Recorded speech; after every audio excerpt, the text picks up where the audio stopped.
રાજ્યમાં ઠંડીને લઈ હવામાન વિભાગ દ્વારા આગાહી કરવામાં આવી છે। હવામાન વિભાગની આગાહી અનુસાર રાજ્યમાં આગામી 7 દિવસ વાતાવરણ સૂકું રહેશે। ઉત્તર પૂર્વના પવન ફૂંકાતા તાપમાન યથાવત રહેશે। નલિયાનું લઘુત્તમ તાપમાન 10 ડિગ્રી નોંધાયું છે। શિયાળાની સિઝનમાં કોલ્ડ વેવની ફ્રીક્વન્સી સામાન્ય રહેશે। રાજ્યના અન્ય ભાગોમાં સામાન્યથી વધુ તાપમાન રહેશે।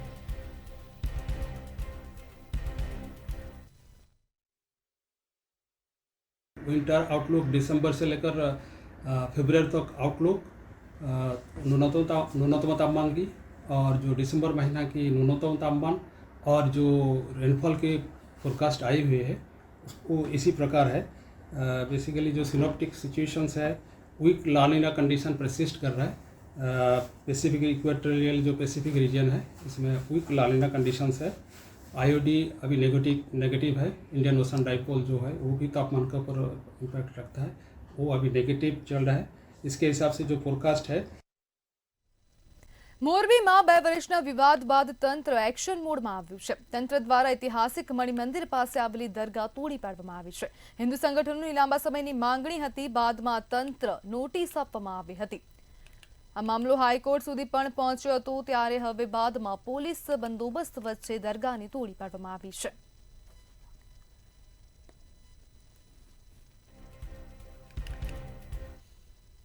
ખેડાના ઠાસરા તાલુકામાં દીપડાનો આતંક સામે આવ્યો છે। ઉધમતપુરા ગામે દીપડો દેખાતા દોડધામ મચી હતી। દોડધામ થતા દીપડાએ 3 લોકો પર હુમલો કર્યો હતો।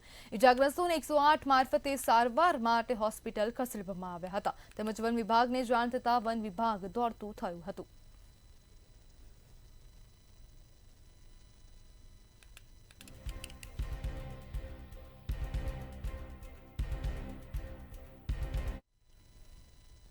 અમદાવાદ ખાતે હિટ એન્ડ રનની વધુ 2 ઘટના સામે આવી છે। જીએમડીસી ગ્રાઉન્ડ પાસે અકસ્માત સર્જાયો હતો, જેમાં અકસ્માતમાં અજાણ્યા વાહન ચાલકનું મોત નીપજ્યું છે। અકસ્માતને જાણ થતાં પોલીસ ઘટના સ્થળે પહોંચી હતી। જ્યારે અન્ય બનાવની વાત કરીએ તો અમદાવાદના એસજી હાઈવે પર ચારોડી નજીક હિટ એન્ડ રનનો બનાવ બન્યો હતો, જ્યાં અજાણ્યા વાહનની ટક્કરે બાઇક ચાલકનું કરુણ મોત નીપજ્યું હતું। ત્યારે આ મામલે પોલીસે વધુ તપાસ હાથ ધરી છે।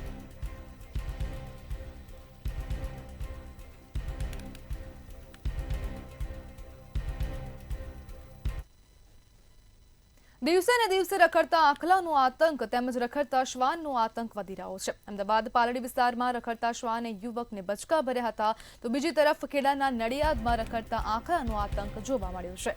રખડતા આખલાની અડફેટે આવેલ યુવકને ઈજાઓ પહોંચી હતી। અમદાવાદ પાલડીમાં રસ્તે જઈ રહેલ યુવકને શ્વાને બચકું ભર્યું હતું। ઇજાગ્રસ્ત યુવકને હોસ્પિટલમાં લઈ જવામાં આવ્યો હતો। ત્યારે રખડતા પશુના આતંકથી લોકો હેરાન પરેશાન થઈ રહ્યા છે। ત્યારે હવે તંત્ર દ્વારા કયા પ્રકારની કામગીરી કરવામાં આવે છે તે તો હવે જોવાનું રહેશે।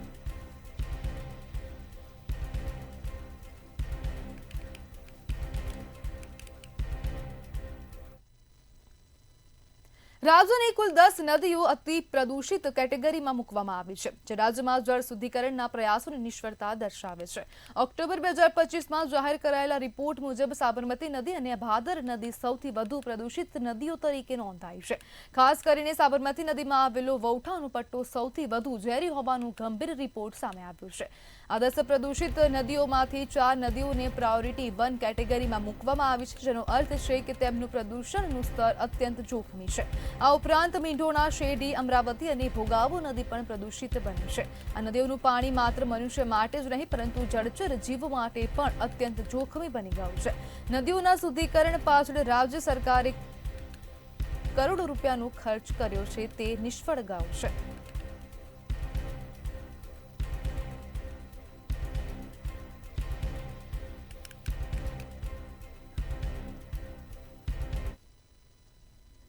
એક તરફ ગાંધીના ગુજરાતમાં દારૂબંધીની મોટી વાતો કરવામાં આવી રહી છે, પરંતુ ક્યાંક ને ક્યાંક દારૂબંધીની વાસ્તવિકતા અલગ જોવા મળી રહી છે।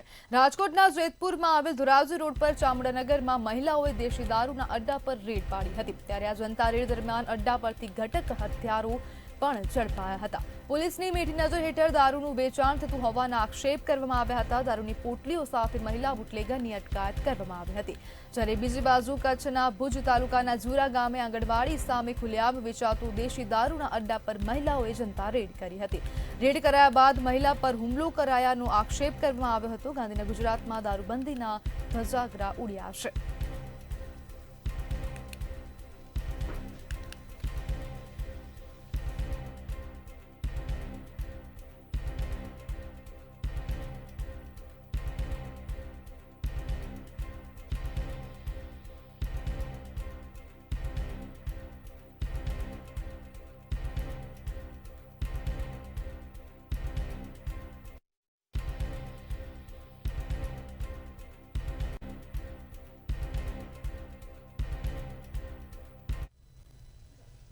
અમદાવાદના જીએમડીસી વિસ્તારમાં થયેલા BMW સ્પોર્ટ્સ બાઇકના ભયાનક અકસ્માત કેસમાં મોટો ખુલાસો થયો છે. યુવક ઓવર સ્પીડમાં બાઇક હંકારી રહ્યા હોવાથી જ અકસ્માત થયું હોવાનું તપાસમાં ખુલ્યું છે. પોલીસે ટેકનિકલ એનાલિસિસ અને સ્પીડ મીટર ડેટા ચકાસતા BMW સ્પોર્ટ્સ બાઇકની સ્પીડ અકસ્માત સમય 163 કિલોમીટર પ્રતિ કલાક સુધી ગઈ હોવાનું સામે આવ્યું છે. આ ઘટનામાં યુવક પાર્થ કલાલનું ઘટના સ્થળે જ દુર્ભાગ્યે મોત થયું હતું. બીઆરટીએસના રેલિંગ સાથે ટક્કર થતા પાર્થના હાથના ટુકડા પણ થઈ ગયા હતા. પોલીસ તપાસમાં વધુમાં ખુલ્યું કે પાર્થ કલાલે હેલ્મેટ તો પહેર્યું હતું, પરંતુ તેનો સ્ટ્રેપ બંધ નહોતો, જેના કારણે અથડામણ સમયે હેલ્મેટ છટકી ગયું હતું. હાલ ટ્રાફિક એ ડિવિઝન પોલીસે અકસ્માત મોતનો ગુનો નોંધીને વધુ તપાસ હાથ ધરી છે.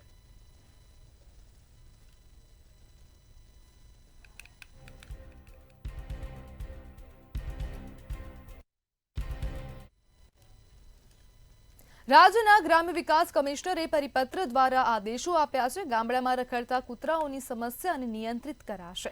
તમામ ગામોના તલાટીઓને હવે રખડતા શ્વાનોના રહેણાંક સ્થળોની ઓળખ કરવાની જવાબદારી સોંપવામાં આવી છે.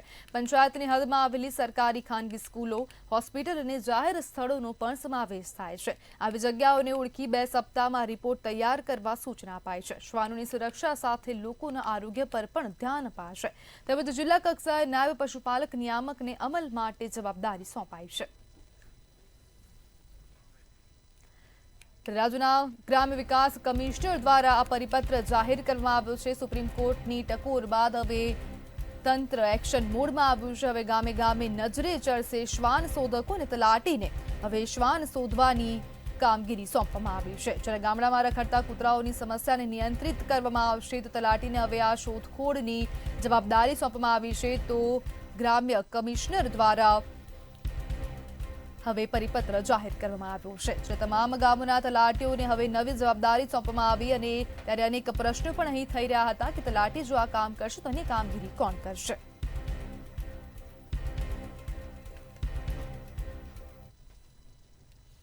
વડોદરા જિલ્લાના સાવલી તાલુકામાં યુરિયા ખાતરની ગંભીર અછત સર્જાતા ખેડૂત વર્ગમાં વ્યાપક અસંતોષ ફેલાયો છે. ખેડૂતો લાંબી લાઇનમાં ઉભા રહી ખાતર મેળવવાનો પ્રયાસ કરી રહ્યા છે, પરંતુ ઉપલબ્ધતા ઓછી હોવાથી મુશ્કેલીનો સામનો કરવો પડી રહ્યો છે. સ્થાનિક ખેડૂતોનો આક્ષેપ છે કે યુરિયા સાથે સલ્ફેટ ફરજિયાત લેવડાવવામાં આવી રહ્યું છે, જેના કારણે ખર્ચ વધે છે અને ઈચ્છા વિરુદ્ધ વધારાનું ખાતર ખરીદવું પડે છે. બીજી તરફ છેલ્લા કેટલાક મહિનાઓથી વધેલા ખેતી ખર્ચને કારણે ખેડૂત વર્ગ પહેલેથી જ આર્થિક દબાણ અનુભવી રહ્યો છે. તેમાં ખાતરની અછતે વધુ મુશ્કેલીઓ ઊભી કરી છે. ખેડૂતો તથા સ્થાનિક આગેવાનોએ તાત્કાલિક યોગ્ય વિતરણ વ્યવસ્થા ઊભી કરવાની માંગ કરી છે.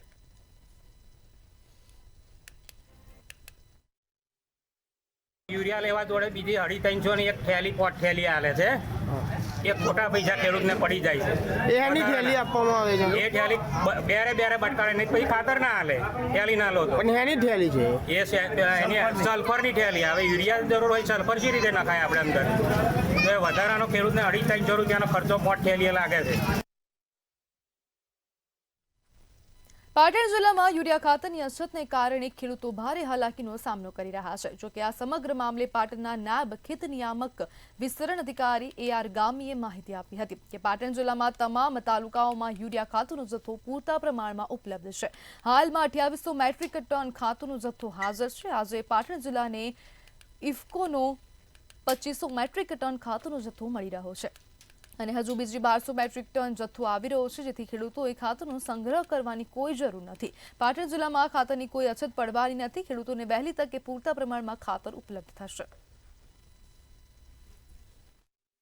પાટણ જિલ્લામાં દરેક તાલુકાઓમાં અત્યારે ખાતરનો પૂરતા પ્રમાણમાં યુરિયા ખાતરનો જથ્થો ઉપલબ્ધ છે.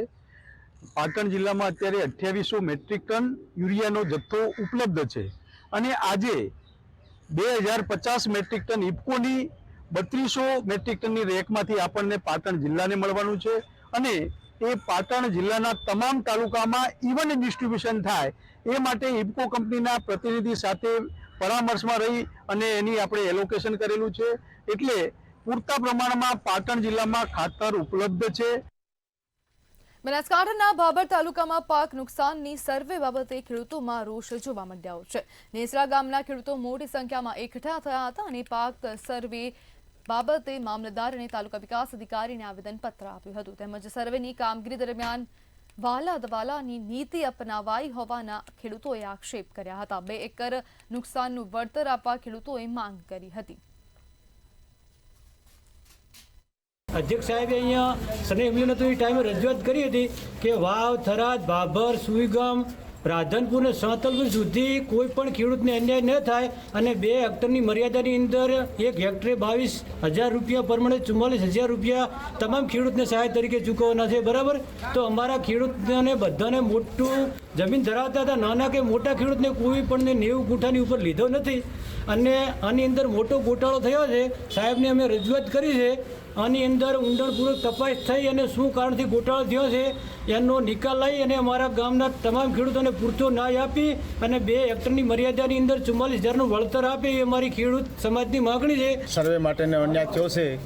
સર્વેને કોઈને જમીન વધારેથી ઓછી એમની કુરનીતિથી અમારે અન્યાય થયો છે અને અમને ન્યાય આપે અને સૌને હરખો ન્યાય આપે એ જ અમારી માગણી, ન કે આનો આંદોલન કે આના માટે ગાંધી માર્ગ ઉપર અમારે ઉતરવું પડશે. સર્વે જે કરવામાં આવી છે જિલ્લામાંથી હોય કે અથવા કોઈ પણ અધિકારીઓ આવીને જે સર્વેઓ કરી છે એમાં લગભગ 30 ગુંઠા 35 ગુંઠાની સર્વે કરી છે. બાકી કોઈ 5 હેક્ટર 10 હેક્ટર 20 હેક્ટરવાળા ખેડૂતો છે એમને પણ એ પ્રમાણે નુકસાનની જાહેરાત કરી છે આ લોકોએ અને સર્વે નંબરો 164-66 મંજૂર કર્યા છે અને બાકીની કોઈ અરજીઓ મંજૂર કરવામાં આવેલી નથી. એના માટે કરી અને આ ગામમાં તાલુકા પંચાયત ઓફિસે ટીડીઓ સાહેબને પણ રજૂઆત કરી અને હવે જિલ્લા અધિકારીને પણ ટીડીઓ સાહેબે કીધું કે અમે મોકલીને તપાસ કરીને તમને જાણ કરશું એ પણ શું થાય છે અને કે એના માટે અમે જિલ્લામાં પણ જવા માટે તૈયાર છીએ. કે 236 ઓનલાઈન અરજી થઈ છે અને 156 આપણે સર્વે થયું છે. તો હવે 156ને આપવાનું કે 236ને આપવાનું એ કોઈ નિર્ણય આવતો નથી. વત્તા જે મારા ગામમાં અન્યાય થયો છે એના માટે મેં તાલુકા વિકાસ અધિકારી શ્રી મોઢેરા સાહેબ તથા ખેતીવાડી અધિકારી શ્રી સાહેબને જાણ કરી છે કે મારા ગામ પૂરતું છે કે આ ટોટલ જગ્યાએ છે. તો મને એવું લાગે છે, મેં 4-5 જણાની કોપી જોઈ ત્યારે મને એવું લાગ્યું કે મારા ગામ પૂરતું જ છે. બનાસકાંઠાના પાલનપુરમાં એરોમા સર્કલથી ગુરુ નાનક ચોક સુધીના ફૂટપાથ અને સર્વિસ રોડ પર લારી ગલ્લા તથા પાથરના વાળાઓના કબજાથી નાગરિકો મુશ્કેલીમાં મુકાયા છે. પાલિકા અને આરએનબીની બેદરકારીને કારણે ટ્રાફિક સમસ્યા વધુ ગંભીર બનતી જાય છે. વધુ વિગતો સાથે જોઈએ ખાસ અહેવાલ. પાલનપુરમાં વર્ષોથી ચાલતી ટ્રાફિક સમસ્યામાં હવે વધુ વધારો થયો છે. શહેરના મુખ્ય માર્ગ ગણાતા એરોમા સર્કલથી ગુરુ નાનક ચોક વચ્ચે બનેલા ફૂટપાથ પર લારી ગલ્લા અને પાથરણા ધારકોનો કબજો થઈ ગયો છે. લાખો રૂપિયામાં બનેલો ફૂટપાથ હવે લોકો માટે નહીં પરંતુ કબજેદારો માટે ઉપયોગી બન્યો છે. ફૂટપાથ અને સર્વિસ રોડ બંધ થઈ જતા પદયાત્રીઓ તથા વાહન ચાલકોને ભારે મુશ્કેલી પડી રહી છે. નાગરિકોનો આક્ષેપ છે કે પાલિકા અને આરએનબી સુસ્ત વૃત્તિ અપનાવી રહ્યા છે, જેના કારણે વારંવાર ટ્રાફિક જામ અને અકસ્માતોની પરિસ્થિતિ સર્જાઈ રહી છે. કે વર્તમાન સમયમાં ટ્રાફિકનો પ્રશ્ન વધુ થયો છે અને વધારે પ્રમાણમાં ટ્રાફિક થઈ રહ્યું છે. બસ સ્ટેન્ડ હોવાથી બસોનો અવરજવરનો વિસ્તાર છે. તમામ કચેરીઓ અહીં આવવાથી સવારના લોકો અહીં આવતા હોય છે અને આવા સંજોગોમાં રોડની ઉપર અડચણરૂપ લોકોની વચ્ચે ટ્રાફિકનો વધારો થાય એ રીતે બેઠેલા લારી ગલ્લા વાળા વ્યક્તિઓ ઉપર એક્શન લેવા ખૂબ જરૂરી છે. એમાં સર્કલ ફૂલ હતી અને વિશેષમાં જે ફૂટપાથ ઉપર દબાણ જે વાત અત્યારે ચાલી શકાય એવું નથી. જો રોડ ઉપર ચાલીએ તો અકસ્માત થવાનો સંભવ રહે. જેટલું બધું દબાણ થઈ શકે ફૂટપાથની જગ્યા ખાલી જે ચાલવાની જગ્યા હોવી જોઈએ એની જગ્યા લારી ગલ્લા બધા તમે હાલ જોઈ શકો છો આજુબાજુના વિસ્તારમાં એની જગ્યા ઉપર રીતસરનો કબજો કરી પાથરણા વાળા હોય, ગલ્લા વાળા હોય, લારીઓ વાળા હોય, આ લોકોએ રીતસરનો કબજો કર્યો છે. સામાન્ય નાગરિક ફરિયાદ કરી કે એવી સ્થિતિમાં નથી, કારણ કે ત્યાં એવું લાગી રહ્યું છે કે નગરપાલિકા અને આરએનબી આ જે પાથરણા વાળા છે એમની જોડે કંઈક કમિશન લેતી હોય એવું લાગી રહ્યું છે. નાગરિકોના આક્ષેપ મુજબ લારી ગલ્લા ધરાવતા લોકો પાસેથી લેવાતા નાણાંના કારણે તંત્ર કાર્યવાહી કરતું નથી. નાગરિકો વહીવટી તંત્ર અને કલેક્ટરને માંગ કરી રહ્યા છે કે ફૂટપાથ અને સર્વિસ રોડ તાત્કાલિક ખાલી કરાવી ટ્રાફિક સમસ્યાનો અંત લાવવામાં આવે.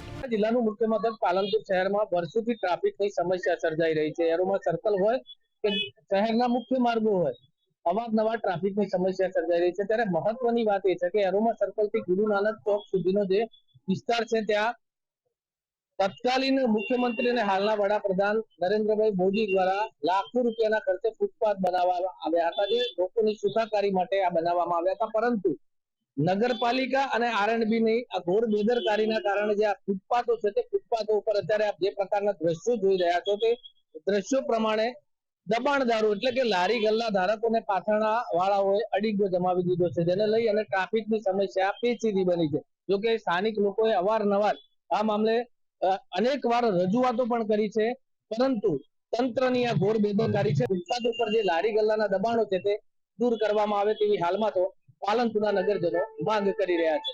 રમેશ પટેલ, મંતવ્ય ન્યૂઝ, બનાસકાંઠા. વાડજ વિસ્તારમાં અસામાજિક તત્વોએ આતંક મચાવ્યો હોવાનો મામલો સામે આવ્યો હતો. દુકાનમાં તોડફોડ, ગ્રાહક પર હુમલો અને ગુંડાગીરીના દ્રશ્યો સીસીટીવીમાં કેદ થયા હતા. ત્યારે શું છે સમગ્ર મામલો, આવો જોઈએ આ અહેવાલમાં. અમદાવાદના વાડજ વિસ્તારમાં વ્યાસવાડી 4 રસ્તા પર આવેલા લાલ સોટ પાન પાર્લરમાં અસામાજિક તત્વોએ બેફામ બની હંગામો મચાવ્યો હતો. ગ્રાહક સાથે થયેલી નાનકડી બોલાચાલીમાં ઝઘડો થયો હતો અને ઝઘડામાં લોખંડ બાજુએ દુકાનમાં ઘૂસી તોડફોડ કરી હતી. આરોપીએ દુકાનના ફ્રીજનો કાચ તોડી નાખ્યો. એટલું જ નહીં, ગ્રાહક પર કાચની બોટલ ફેંકી તેને ઈજાઓ પણ પહોંચાડી હતી. ગુંડાગીરી કરતા ચારેય શખ્સોની હરકતો દુકાનમાં લાગેલા સીસીટીવી કેમેરામાં કેદ થઈ હતી. ત્યારે ગલ્લાના માલિકે વાડજ પોલીસ સ્ટેશનમાં ફરિયાદ નોંધાવતા પોલીસે પિયુષ વાઘેલા, મિતેશ રાવલ, સુનિલ પરમાર અને જયેશ પરમારની ધરપકડ કરી લીધી છે. વસ્તુ લેવા જવામાં કે મને સાઈડમાં આટો આ બાબતની બોલાચાલી થાય છે. એ બોલાચાલી પછી થોડું મારામારીનું સ્વરૂપ ધારણ કરે છે, જેમાં પાન પાર્લરની જે સોડાની ખાલી બોટલો છે એ આરોપી દ્વારા ભોગ બનનારને ઉપર છૂટી ફેંકવામાં આવે છે, જેમાં પાન પાર્લરના ફ્રીજ અને સામાનનું નુકસાન જાય છે અને એક વ્યક્તિને માથામાં ઈજા થાય છે. આ બાબતનો એક બનાવ બનેલો હતો અને એ બાબતના સીસીટીવી પણ અમને ગુનાના કામે કબજે કરવામાં આવેલા છે, જેના આધારે અમે તપાસ હાથ ધરેલી હતી. ત્યારબાદ વાડજ પોલીસ દ્વારા ગુનામાં સામેલ 4 આરોપીઓને ફરિયાદ દાખલ કરી અને અરેસ્ટ કરવામાં આવેલ છે. વાડજ પોલીસે ગુનો નોંધી આગળની તપાસ હાથ ધરી છે. સીસીટીવી ફૂટેજના આધારે તરત જ ચારેય શખ્સોને કસ્ટડીમાં લેવામાં આવ્યા છે. ઘટનામાં સામેલ શખ્સો સામે કાયદેસરની કાર્યવાહી હાથ ધરીને વધુ તપાસ પણ હાથ ધરવામાં આવી છે. સુમન ઠાકુર, મંતવ્ય ન્યૂઝ, અમદાવાદ. નવસારી પંથકમાં વધુ એકવાર શિક્ષણ જગત કલંકિત થતો કિસ્સો સામે આવ્યો છે. વિદ્યાર્થી પર અત્યાચારની ત્રીજી ઘટનાથી ભારે ચકચાર મચવા પામી છે. શાળામાં ભણતા વિદ્યાર્થીને શાળાના શિક્ષકે ઢોરમાર માર્યો હતો. જલાલપોર તાલુકાના સિમલક ગામની શાળામાં સમગ્ર ઘટના બની હતી. વિદ્યાર્થીના બંને હાથ પર ઈજાના સ્પષ્ટ નિશાન પણ જોવા મળ્યા હતા.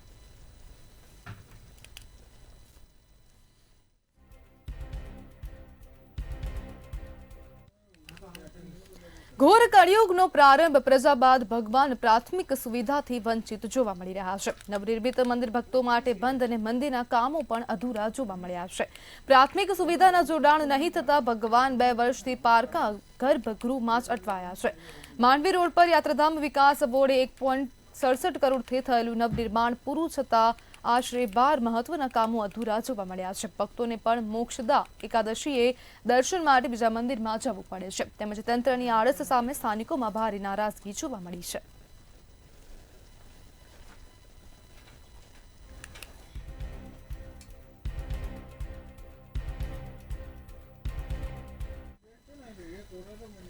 વડોદરાના મુજ મહુડા કોટા રોડ પર ભર શિયાળે ભૂવા પડ્યા છે. વડોદરા મનપામાં એક સાંધે ત્યાં 13 તૂટે જેવી સ્થિતિ સર્જાઈ છે.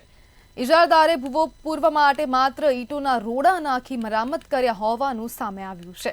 યોગ્ય મશીનરીના અભાવે આવી કામગીરી કરાતા અનેક સવાલો ઉઠવા પામ્યા છે. પ્રજાના ટેક્સના પૈસા પર કરાઈ રહેલી અનોખી કામગીરીની ચારેકોર ચર્ચા ચાલી રહી છે.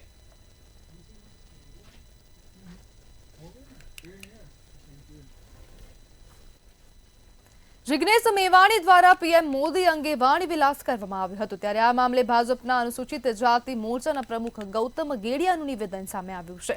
તેમણે કહ્યું કે એ ભાષા ગુજરાતના સંસ્કાર ન હોય, અપમાન કરવું એ કોંગ્રેસની પરિવારવાદની નીતિ છે. દિવસ ઉગે ત્યાંથી નફરત ફેલાવવાનું કામ કરો છો. જિગ્નેશ મેવાણી માફી નહીં માંગે ત્યાં સુધી વિરોધ કરાશે.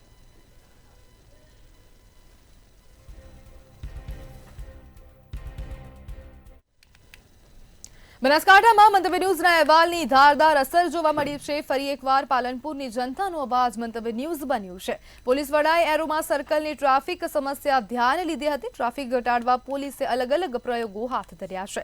એરોમા સર્કલ પરથી પસાર થતા ભારે વાહનોને ડાયવર્ઝન અપાયું છે. ટ્રાફિકની સમસ્યાને લઈ મંતવ્ય ન્યૂઝે અહેવાલ પ્રસારિત કર્યો હતો. ત્યારે જિલ્લા પોલીસ વડાએ ટ્રાફિક સમસ્યાને નિવારવા ત્વરિત પ્રયાસ હાથ ધર્યા છે.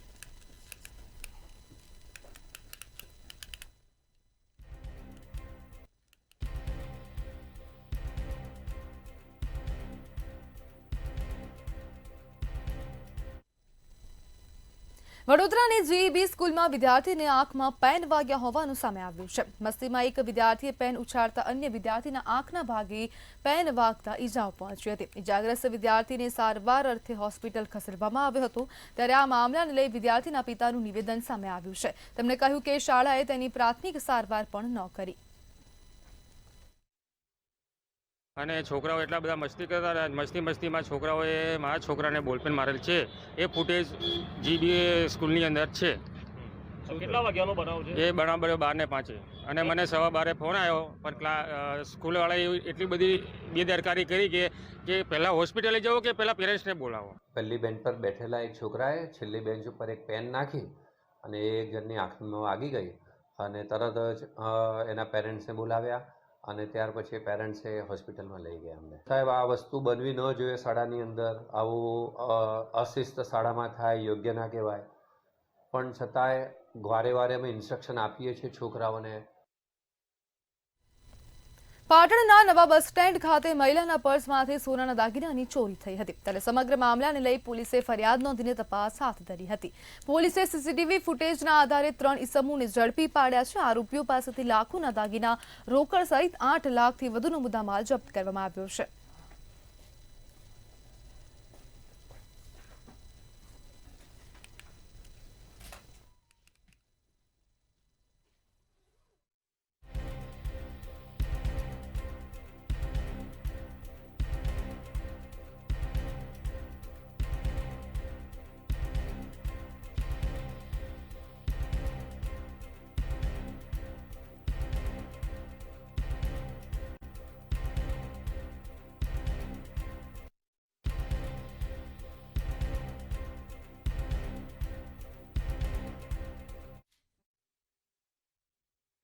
બસમાં બેસવા માટે ગયેલ એ દરમિયાન એના પર્સના બોક્સમાં રાખેલ આશરે 6 તોલા સોનાના વજનના દાગીના કિંમત રૂપિયા 6,83,000ના કોઈ અજાણ્યા ચોર ઈસમોએ ચોરી કરી લઈ ગયેલ. જે અનુસંધાને પાટણ શહેર બી ડિવિઝન પોલીસ સ્ટેશન ખાતે ચોરીનો ગુનો દાખલ થવા પામેલ. આ ત્રણેયની ધરપકડ કરવામાં આવેલ છે અને આ ત્રણેયના પાસેથી સોનાના દાગીનામાં સોનાના હાર સેટ નંગ 1, સોનાની બુટ્ટી નંગ 2 અને સોનાનું મંગળસૂત્ર નંગ 1, જેની કિંમત રૂપિયા 7,50,000 જેવી થાય છે અને રોકડા રૂપિયા 62,000 રૂપિયા તેમજ નેપાળ, ઓમાન, સાઉદી અરેબિયાની ચલણી નોટો પણ મળી આવેલી છે. મોબાઈલ અને રિક્ષા વગેરે મુદ્દામાલ કબજે કરવામાં આવેલ છે. સંસદના શિયાળુ સત્ર દરમિયાન ધવલ પટેલ દ્વારા આદિવાસી પોશાક પહેરવામાં આવ્યો હતો. આ સાથે જ તેમણે જણાવ્યું કે આજે સંસદમાં પરંપરાગત આદિવાસી પોશાક પહેરવો એ મારા માટે માત્ર એક પોશાક નથી, પરંતુ મારા મૂળ, મારી સંસ્કૃતિ અને મારી ઓળખને રાષ્ટ્રીય મંચ પર ગર્વથી લઈ જવાની ક્ષણ છે. આ પોશાક આપણા આદિવાસી સમાજના સમૃદ્ધ વારસા અને ભારતની વિવિધતાને શ્રદ્ધાંજલિ છે અને સંસદમાં તેને પહેરવું મારા માટે ખૂબ ગર્વની વાત છે.